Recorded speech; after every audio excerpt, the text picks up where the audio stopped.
Unasemaje? Hapa kuna nini? Maana nikivuta vitu naumia. Wapi? Hapa.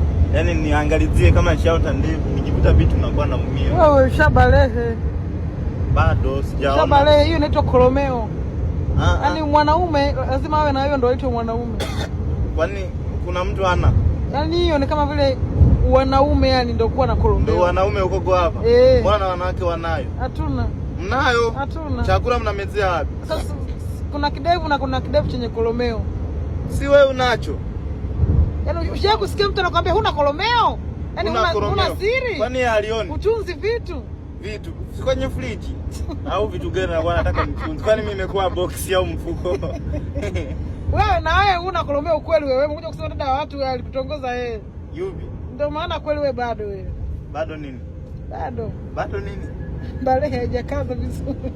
Alafu eti wanasema ukibalehe una nani? Mbona mimi bado sijaona? Unaona nini? Balehe kwangu bado. Hujabalehe bado? Sitali ndevu hizo. Ndevu ndio kubalehe kumbe? Kwa ndevu kolomeo hilo. Nilikuwa sijui, samahani. Sauti inakuwa nzito. Mimi bado napenda wasichana ukiona tu unawatamani. Hapo ndo balehe shachanganya. Alafu anakupa hela. Kadangaje akakupa.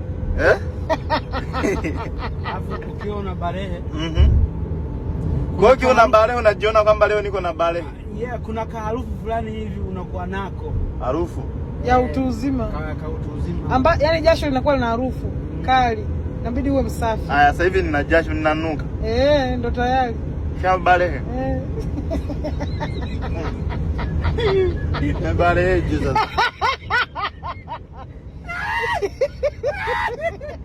Ananidomea. Unatuchekesha bwana.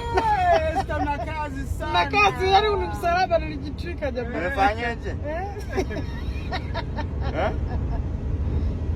Kwani umeshabale? Mimi tayari. Sabuni na wewe? Ndio maana na watoto wawili.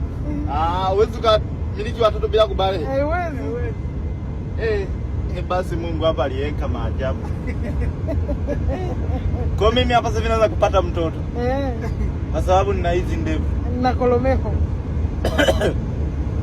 Asante. Nimebale kweli.